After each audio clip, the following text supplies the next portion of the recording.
Attention, you are late. Oi, eu sou a Priscila, esse é Jardim Sonoro e hoje eu vim falar sobre um álbum que eu não vi ninguém no Brasil falando sobre. Eu tô falando do Himmelkarf.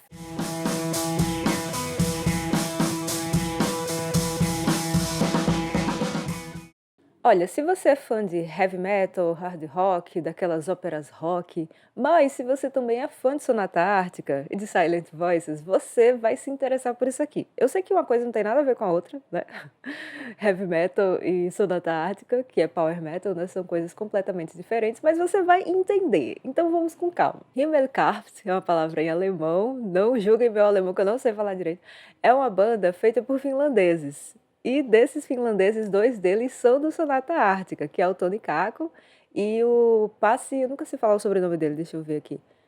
Pasi Kauppinen.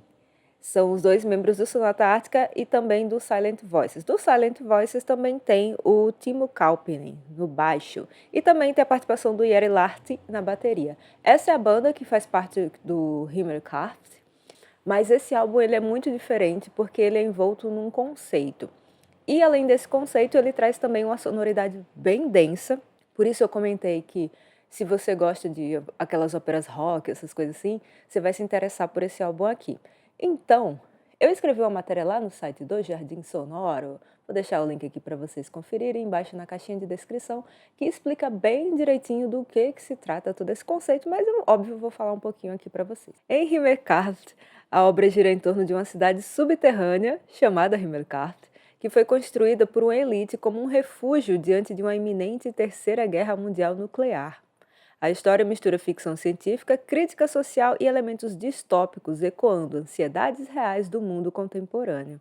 Em alguns vídeos falando sobre esse projeto, o Toni Kakko ele comentou que a base da inspiração dele vinha do steampunk, de obras desse tipo assim, de mundos pós-apocalípticos, né, como a gente é acostumado a ver nessas obras de steampunk. Nos vídeos de divulgação que o Toni Kakko fez, no começo tava bem um mistério bem grande, assim, então só aparecia ele, né, só o Toni aparecia, comentando sobre esse projeto e ninguém mais aparecia. Tanto que eles até divulgaram as fotos da banda, mas sem mostrar o rosto, na verdade uma ilustração, mas sem mostrar o rosto dos outros integrantes. E só quem aparecia falando era o Toni. Então, nesses vídeos ele comentou que a inspiração para o Himmelkarft veio muito do steampunk, do cyberpunk, dessas obras que falam sobre mundos pós-apocalípticos.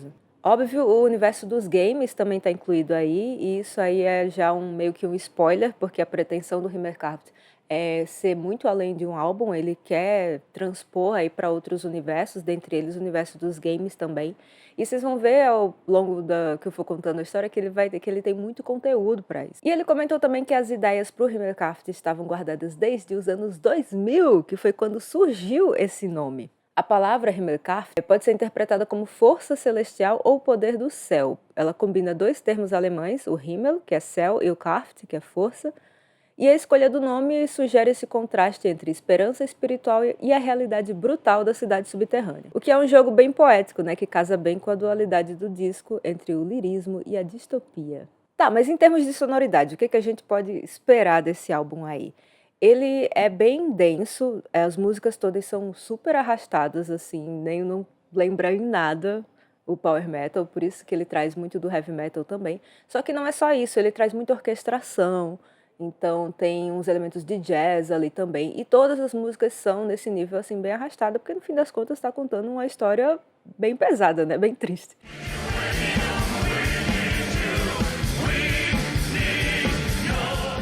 Então, com certeza você pode esperar aí uma sonoridade assim bem cinematográfica. É aquele álbum para você começar a ouvir e você se colocar dentro daquele universo, como se você estivesse vendo um filme ou lendo um livro sobre aquilo.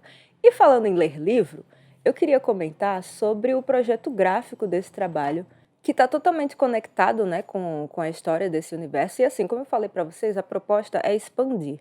Então, outras mídias estão bem relacionadas a esse projeto, e a parte gráfica visual não poderia ser diferente. O encarte do álbum, como vocês podem ver aqui, ele é cheio de ilustrações bem legais. Cada música vem com uma ilustraçãozinha.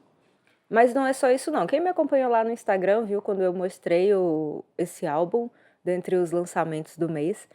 E eu mostrei para vocês a parte de dentro, né, que tem também essas histórias aqui. Então, não só as letras das músicas e as ilustrações, mas você também tem essa parte no final, que é tipo um anexo contando a história da cidade, né? Como que essa história se relaciona com as letras das músicas. Então, ele vai desde o início, e um fato interessante é que ele pega trechos de um diário de uma personagem real, que é a Clara Immerwahr. Olha, eu não vou saber pronunciar o nome das pessoas, porque, enfim, alemão não é o meu forte. E a Clara, ela é uma personalidade muito interessante, porque ela viveu ali entre 1870 e 1915, e ela foi a primeira mulher a receber um doutorado de Física e Química da Universidade Alemã. Então a história traz aqui uns trechos de um diário dela e vai se misturando, assim, nesse universo fictício da história de Himmelkart. Então, assim, é um álbum com certeza extremamente curioso para quem gosta de álbuns conceituais, para quem gosta desse universo, assim, de ópera rock, de contação de histórias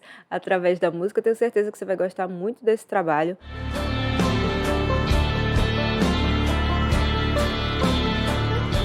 Se você quiser comprar esse álbum aqui no Brasil, ele vem todo bonitinho, foi o que eu comentei no Instagram, mas o meu, gente, tá todo desmontado aqui, porque como eu recebo da gravadora, ele vem todo desmontado, mas eu juro a vocês que ele vem todo bonitinho. Mas então, se você quiser comprar esse álbum aqui no Brasil, né, para poder acompanhar todos o passo a passo dessa história, a história que vem junto no encarte aqui, eu não vi ninguém falar sobre isso. Isso aqui é muito interessante, é uma obra-prima, e eu estou muito ansiosa para saber o que vem por aí. Então essa é a minha dica de hoje. Diga aí o que você acha, se você curte esse tipo de álbum conceitual assim, se você já conhecia o Himmelkart, se você parou para conhecer, mas para ouvir essa sonoridade tão diferente, né? Mesmo vindo dos integrantes do Sonata Ártica. Me fala aí o que você achou, se você vai ouvir e se você gosta de vídeos que falam de álbuns conceituais assim, me fala de outros para eu falar mais sobre aqui. Então é isso, compartilhe esse vídeo com seus amigos, se inscreva aqui no canal, deixe o seu like, seu comentário e a gente se vê numa próxima. Até depois!